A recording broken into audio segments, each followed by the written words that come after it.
Hello, followers of Immigrants arriving in Canary Island, Spain.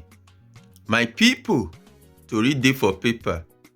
E get one tori wey I see for the social media side just now, my people. Na say me I scatter am, make e for reach everybody.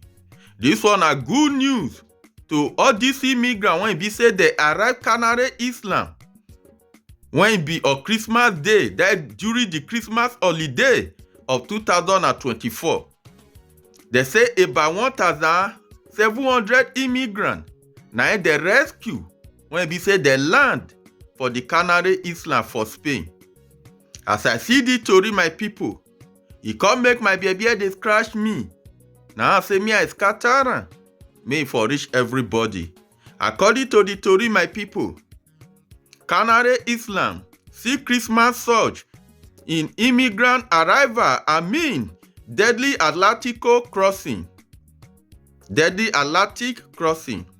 More than 1,700 people arrived on Spain, Canary Island over the Christmas period, with over 500 people rescued at sea. In 2024, the island have seen more than 45,000 immigrants arrive, with many fleeing conflicts and instability across Africa.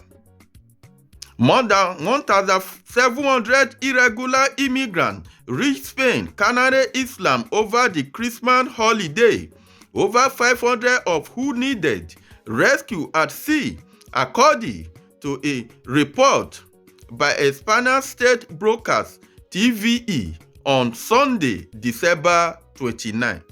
As I see the story, my people, e come make my baby dey scratch me more. Now I say me I scatter am, make for reach everybody. Congratulations to all these immigrants when be say they arrive successfully. You when be say you dey watch the story, anything when you see, don't forget to leave am for the comment section. Like, share, make for reach everybody. I don go.